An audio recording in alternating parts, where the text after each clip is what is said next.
né? Uma das coisas que a CPI pra mim trouxe, e que foi um golpe forte no Bolsonaro, foi esse negócio dos e-mails da Pfizer.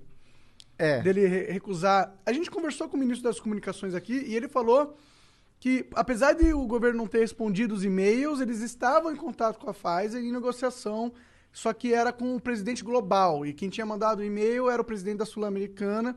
Tanto que quando eles fecharam realmente as vacinas Pfizer foi com o presidente global. Mas como eu não entendo muita coisa... Eu não cheguei a ouvir essa resposta do senhor ministro da propaganda, não, do senhor ministro das comunicações. Não cheguei a ver.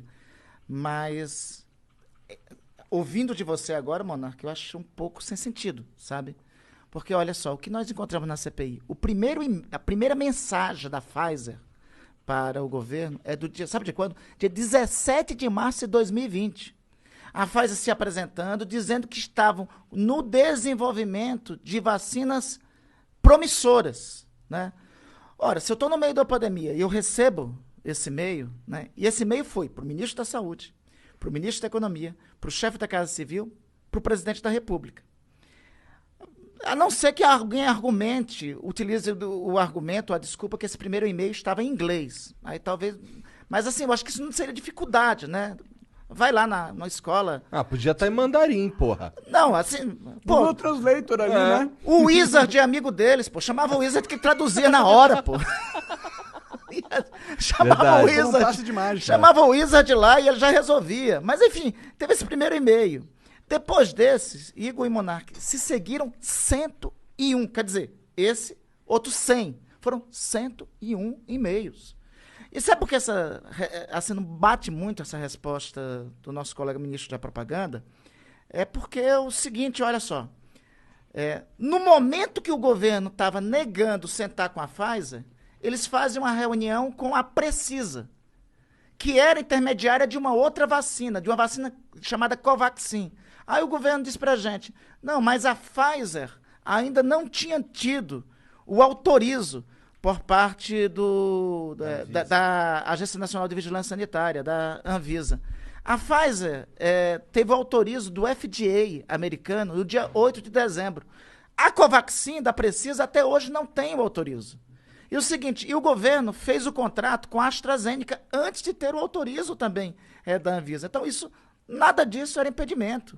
Porque a pergunta é, por que antes de fechar o contrato com a Pfizer, o contrato com a Pfizer foi fechado no dia 20 de março. No dia 2 de março, o senhor Pazuello recebe no gabinete do seu secretário executivo, Elcio Franco, recebe uma empresa meio folclórica, uma empresa de importação chamada World Brands. Ela dizia, essa empresa de importação, que ela tinha 30 milhões de doses da Coronavac. Depois, o Sinovac, o laboratório da Coronavac, disse que o único emissário da Coronavac no Brasil é o Instituto Butantan, né? Pois bem, o senhor Pazuello recebeu a World Brands, né, no dia 2 de março. Ela é uma importadora. Nós procuramos o portfólio da World Brands, ela é importadora até de produto erótico, mas não de vacina. Está lá no portfólio dela, é importadora de ração para animais, é importadora de produto erótico, mas para vacina não é, né? Então, e o contrato com a Pfizer não era assinado. Não foi assinado, recebeu a World Brands, o governo resolveu conversar. O nosso ministro da Propaganda falou aí que quem mandou carta foi o cara aqui da América do Sul, da América Latina. Pô, mas quem teve acesso ao ministro da Saúde antes de fechar o contrato com a Pfizer foi o Cabo Dominguete, vendendo vacina. Vacina que ele não tinha, vacina da AstraZeneca. O Cabo Dominguete, cabo daqui da PM de Minas Gerais, né? Aparece lá no Ministério da Saúde com a pastinha e disse, eu tenho vacina, vamos vender aí vacina aí. Eram vacinas que ele não tinha. Então o governo sentou com a Precisa, sentou com a World Brands, conversou com a Davat, com o Cabo Dominguete, e não sentou com a Pfizer. Né?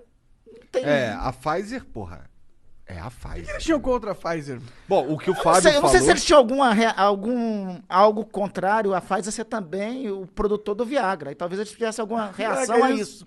Mas eles deviam amar a Pfizer, principalmente eu acho. Isso deveria ser cara? um motivo pra isso. Tô brincando. Deveria ser um motivo pra isso. O Fábio, ele disse que esse lance da Pfizer aí foi meio que deixado de lado no primeiro momento porque eles queriam negociar poucas vacinas.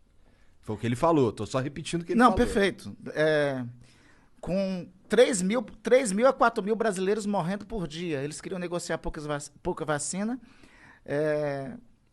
O senhor Fábio é bom não continuar com essa declaração, senão ele corre o sério risco de ser indiciado também. Porque essa declaração tem peso de o seguinte, não, a gente não tinha muita gente morrendo, então bora vacinar pouco, né? Equipara-se a isso. Esse tipo de afirmação. Na verdade, tipo, não gostei do tão pouco e eles foram procurar outras pessoas. Ele falou que comprou a AstraZeneca, que tinha 90 milhões de doses já garantidas, tipo, não é como a gente não foi, ele falando, né? Não é como se a gente não tivesse ido atrás. A gente foi, só não comprou da Pfizer. Mas olha, veja só, a AstraZeneca acabou depois, demorando para vir. A Coronavac teve obstáculos também feitos pelo governo para vir. Nós tínhamos que ter tido, desde o ano passado, todas as vacinas. Tínhamos que ter tido aqui Pfizer, Janssen, Coronavac, AstraZeneca, Moderna. Até se a Covaxin fosse valendo, tínhamos que ter a Covaxin também. Tínhamos que ter todas as vacinas. Tínhamos que ter todas elas. Bom, isso é difícil porque de se nós tivéssemos todas as vacinas aqui disponíveis, estudos, e não sou eu que estou dizendo, são estudos científicos, apontam que pelo menos metade dos brasileiros que morreram podiam estar salvos, podiam ter a vida salva. Nós temos tudo para ser um exemplo global de vacinação, Monark. Veja, nós temos um negócio chamado Sistema Único de Saúde. No Sistema Único de Saúde, nós temos o Programa Nacional de Imunizações. Os Estados Unidos não têm isso. O Mandetta falou sobre isso. Os Estados Unidos não têm um Programa Nacional de Imunizações como nós temos aqui. Nós temos o maior sistema público de saúde do planeta.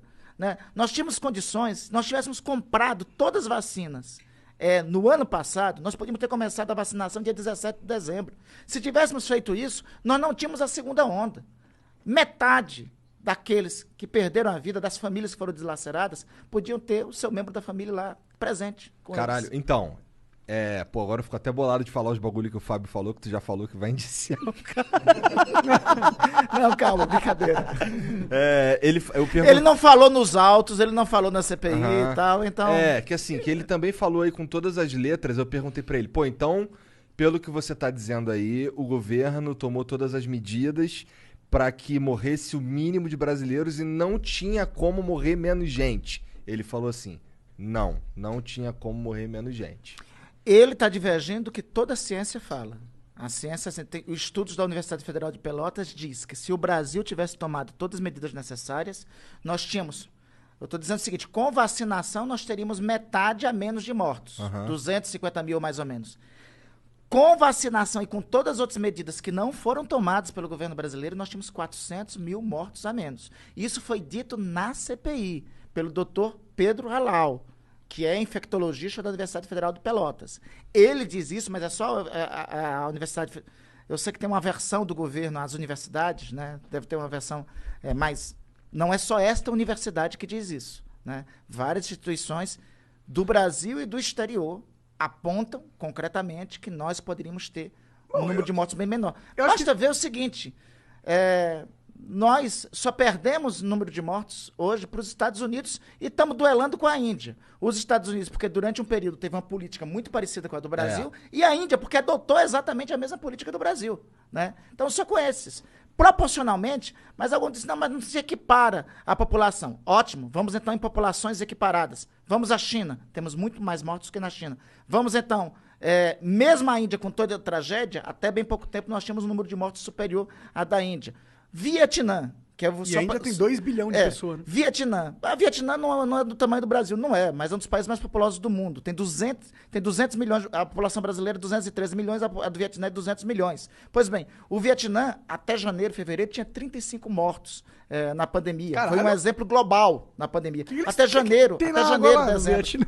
Não, eles tomaram as medidas. Eles chegaram mas 35 mortos é impressionante. E é um país pobre, no Sudeste Asiático, né?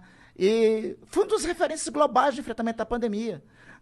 Você quer outros exemplos? Vamos lá. Se nós tivéssemos avançado na imunização, o governo todo dia diz o seguinte, nós já vacinamos 100 milhões de brasileiros. Era para nós termos vacinado 200 milhões de brasileiros hoje, em números de hoje. Veja...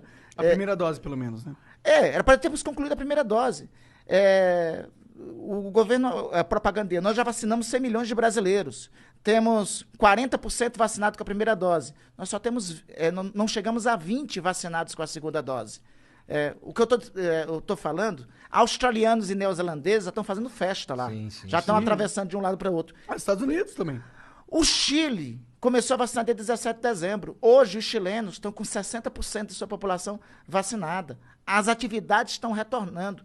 Os Estados Unidos, como você falou, Monarca, a partir do governo Biden, mudou drasticamente a condução da pandemia. Agora teve um aumento no número de casos. E veja só o absurdo. Nos Estados Unidos está tendo um aumento no número de casos porque alguns americanos não querem se vacinar. Né? Acho que o Mandetta falou isso, que lá tem uma versão. Nos Estados Unidos tem uma versão. 90% dos brasileiros hoje querem vacinar. Se nós tivéssemos vacina hoje, nós já tínhamos vacinado 90% dos brasileiros, né? Meu estado faz fronteira com... A gente é chique, a gente faz fronteira com a União Europeia, faz fronteira com a França, com a Guiana Francesa, né? Do outro lado, do lado da Guiana Francesa, todos os guianenses, né? Todos, tem vacina para todos. Mas o número de vacinados está pequeno porque eles não querem se vacinar. Olha só, e nós aqui temos um povo que quer se vacinar, temos um sistema único de saúde, temos um programa nacional de imunizações à disposição para vacinar todos os brasileiros e nós não temos a vacina, onde já poderíamos ter vacina para todos.